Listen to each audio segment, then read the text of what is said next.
Então, o que eu consegui enxergar aqui, outras pessoas já fizeram isso, Filo de Alexandria, no final do tempo antes de Cristo e até no contemporâneo a Cristo, também já havia de maneira alegórica as narrativas da criação. Enfim, quero chamar a atenção de vocês só para um ponto aqui, porque nós vamos retomá-lo na sequência.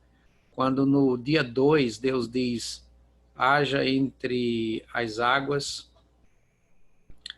um firmamento que separe águas de águas. Isso é muito importante. Então Deus fez o firmamento, separou as águas que estavam embaixo do firmamento das que estavam por cima, e assim foi. Então nós vimos que era um bloco só de águas, e Deus fez separação entre as águas de baixo e as águas de cima. Então guardem essa figura com vocês. E nós vimos que a água aqui é símbolo de espiritualidade. Vocês vão perceber isso com mais clareza hoje. Então nós temos essa espiritualidade de cima e a espiritualidade de baixo. Significando o quê? Significando que em nós há uma porção dessa espiritualidade. Por isso essa nossa busca por águas de verdade, né? Não as águas que o nosso ego constrói, ou seja, a agenda que o nosso ego constrói, mas nós temos em nós o que a gente chama de self verdadeiro, o verdadeiro eu, que é um eu não material, é um eu não credenciado, no sentido das credenciais que nós conquistamos no mundo, na vida. O ego é essa ficção que a vida cria, ou nós criamos para nós mesmos. Eu sou isso, eu sou aquilo, eu tenho tal papel, eu sou pastor, eu sou CEO, eu sou vendedor, eu sou... Enfim, nós criamos essa ficção chamada ego. Mas nós carregamos o que a Bíblia chama de espírito. Nosso espírito, e essas são as águas de baixo, e o Espírito de Deus as águas de cima. Essa é a representação. Agora, qual é o sentido disso tudo? Vamos para o capítulo 2. No capítulo 2, você vai encontrar uma outra narrativa da criação, bem diferente da primeira. Só para você entender que não deve observar o texto de maneira literal. Vejam só, assim foram concluídos os céus e a terra e tudo que neles há. No 7º dia, Deus já havia concluído a obra que realizara, e nesse dia descansou. Abençoou Deus o 7º dia e o santificou, porque nele descansou de toda a obra que realizara na criação. Na verdade, esses 3 primeiros versos deveriam fazer parte do capítulo 1, porque é uma sequência. O capítulo 2, na verdade, começa aqui. Esta é a história das origens dos céus e da terra no tempo em que foram criados, quando o Senhor Deus fez a terra e os céus. Ainda não tinha brotado nenhum arbusto no campo e nenhuma planta havia germinado, porque o Senhor Deus ainda não tinha feito chover sobre a terra e também não havia homem para cultivar o solo. Todavia brotava a água da terra e irrigava toda a superfície do solo. Então Deus soprou, então o Senhor Deus formou o homem do pó da terra e soprou em suas narinas o fôlego de vida, e o homem se tornou um ser vivente. É muito importante que a gente não entenda de maneira literal essa porção do texto. Aliás, os 11 primeiros capítulos, porque quando você fala de Deus pegando um bolo de barro e formando um boneco e dá um sopro nas narinas do boneco e o boneco fica vivo, assim, parece uma ficção do tipo Disney Channel. Né? E não é isso que a Bíblia quer dizer. A essência da mensagem é: nós somos criaturas de Deus. Deus nos criou. Nós não somos frutos do acaso evolutivo darwiniano. Né? Não daquela forma como ele apresentou. Pode ter havido uma evolução, mas uma evolução a partir de uma origem. E essa origem é Deus. Então é isso que a Bíblia quer apresentar, e de fato apresenta. Enfim, mas eu quero chamar a atenção de vocês para a sequência do texto, que na verdade é o coração do que nós queremos veicular hoje. Ora, o Senhor Deus tinha plantado um jardim no Éden. Notem bem que uma coisa é o Éden e outra coisa é o jardim. Deus plantou um jardim no Éden. Guardem bem isso.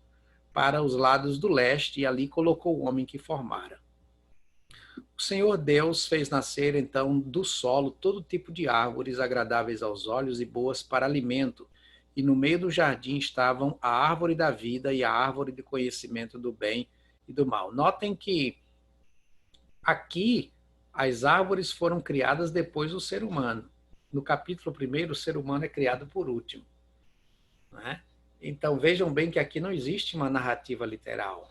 Aqui existe uma figura de linguagem mostrando como Deus criou todas as coisas. E vocês vão ver que o texto fala também de nós, enquanto indivíduos. Vamos para frente. No Éden, e aqui é o coração, no Éden nascia um rio que irrigava o jardim e depois se dividia em 4. No Éden, repito, nascia um rio que irrigava o jardim e depois se dividia em 4. Então guardem bem este verso. Agora eu quero levar vocês para Apocalipse. Apocalipse 22. Vejam só a linguagem.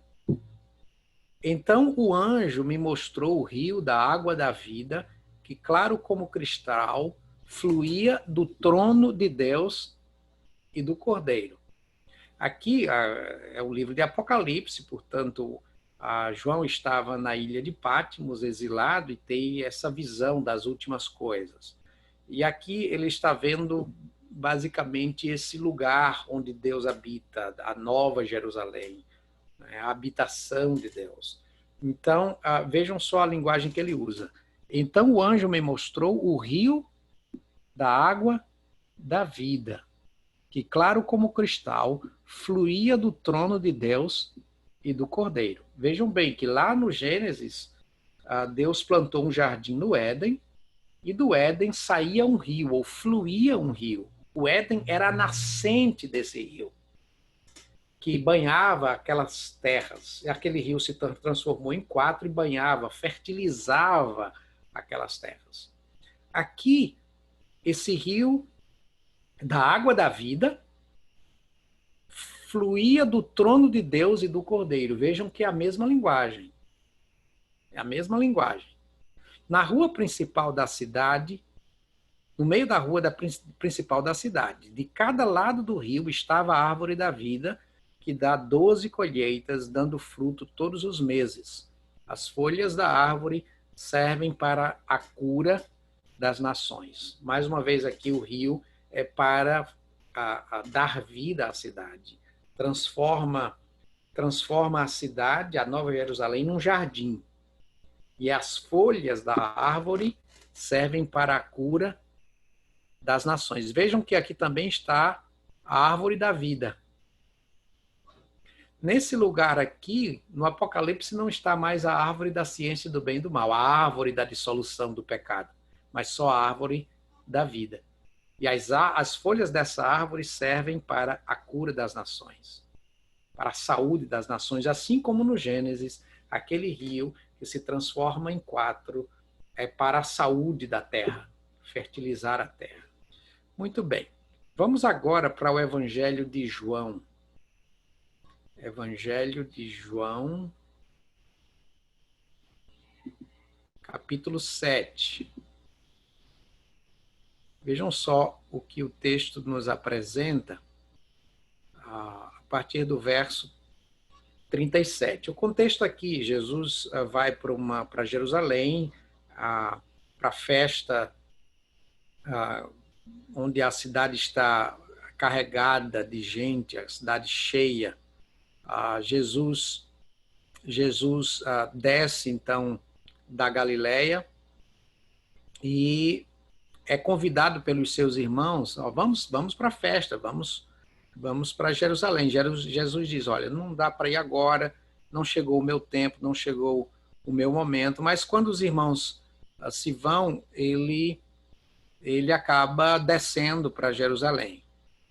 O que o texto diz é que ele se levanta, ensina no templo, e no último dia da festa, esse é o verso chave, no último dia e mais importante dia da festa, Jesus levantou-se e disse em alta voz: se alguém tem sede, venha a mim e beba. Vejam só isso aqui. Qual é a figura aqui? Alguém está com sede naquela região, venha a mim e beba. Ou ele vai para a beira do rio para beber, ou ele vai para uma fonte, ou ele vai para um recipiente dentro de casa, onde, enfim, vai tomar água. Ele vai para uma fonte. Jesus está dizendo, se alguém tem sede, ele fala de sede espiritual, venha a mim e beba. Quem crer em mim, como diz a Escritura, do seu interior fluirão rios de água viva. Quem crer em mim, como diz a Escritura, do seu interior fluirão rios de água viva. Eu não sei se vocês já conseguiram entender ou costurar, a partir dessas narrativas, o significado do Éden, do trono de Deus e do interior do homem. Essa linguagem aponta para um lugar que é um lugar comum nos três textos. O Éden, o trono de Deus e o nosso interior são uma e a mesma coisa. Então, o que é que a gente depreende daí, entende a partir daí? É que o Éden não é um lugar geográfico.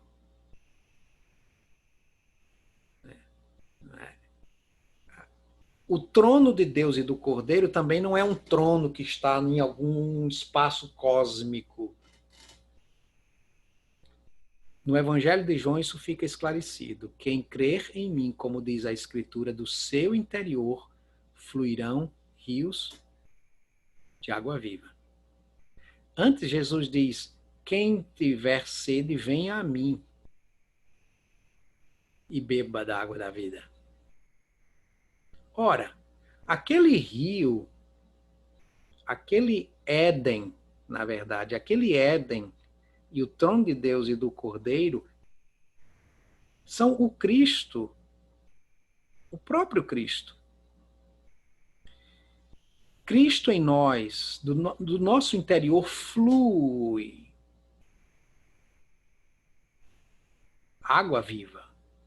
Do seu interior fluirão rios de água viva. Ou seja, é a partir de nós, em nós, que o Cristo está, que o Éden está, que o trono de Deus e do Cordeiro está. E não em algum lugar geográfico. Não estou dispensando essa dimensão em que a gente chama de céu, que a Bíblia chama de céu. Não, de forma alguma. Mas para transformar e para trazer o texto para a nossa realidade, é isso. No dia a dia, esse céu está dentro de nós. O nosso problema é que nós nos perdemos no inferno do lado de fora. E não acessamos o Éden que está em nós. Porque no momento em que nós acessamos o Éden, ou o trono de Deus e do Cordeiro que está em nós, do nosso interior fluem rios de água viva para a nossa própria saúde.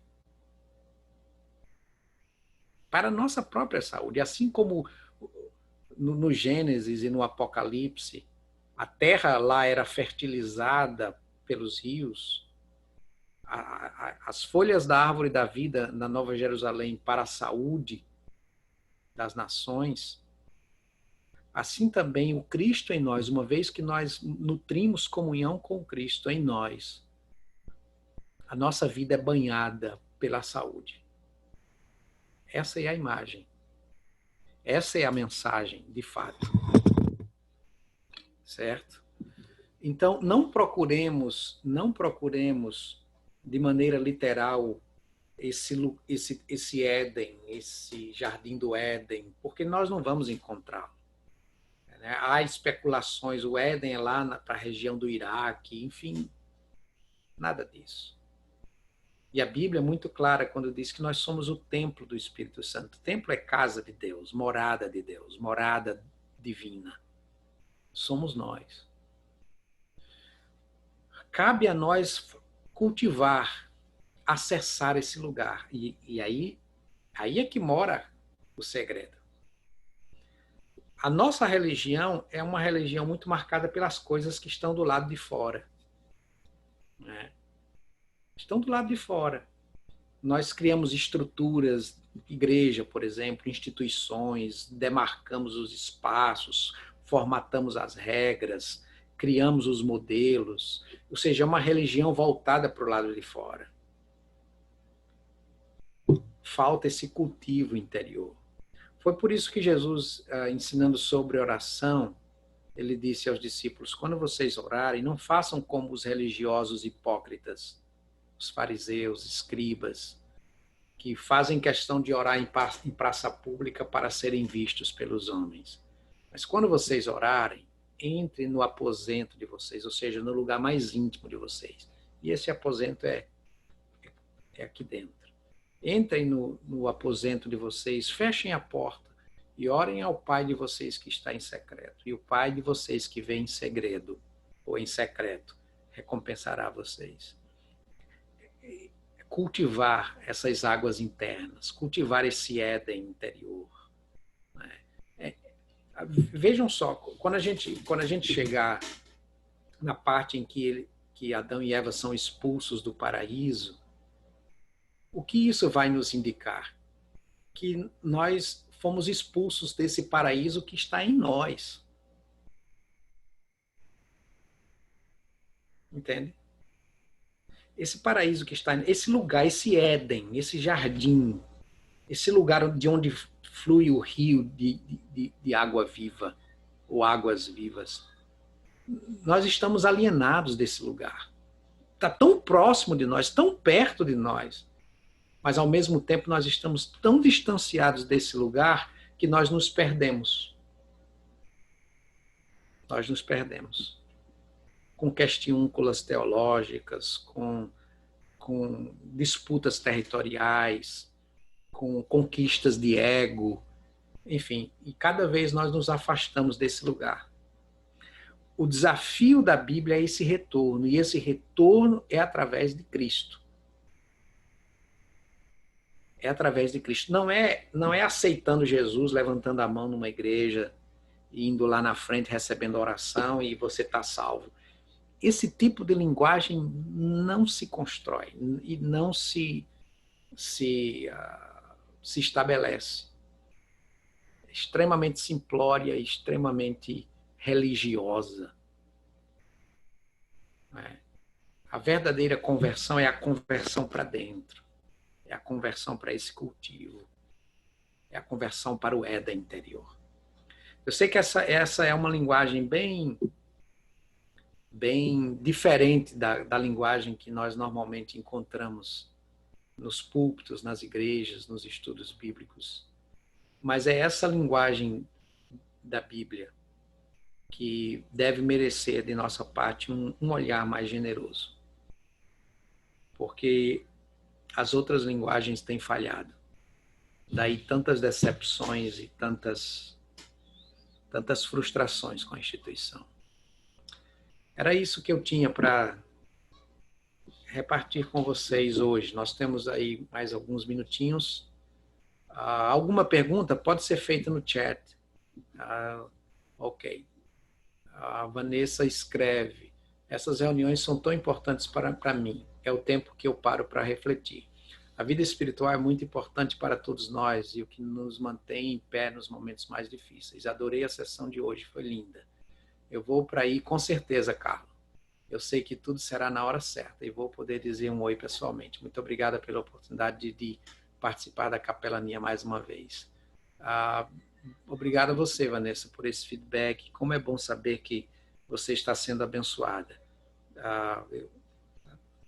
Só isso já justifica esse tempo que nós investimos aqui em apreciar a Bíblia. Se está abençoando a sua vida, para nós já paga, né, o investimento de tempo, de estudo, de reflexão. Para a gente é importante. Carlos, você quer dizer alguma coisa?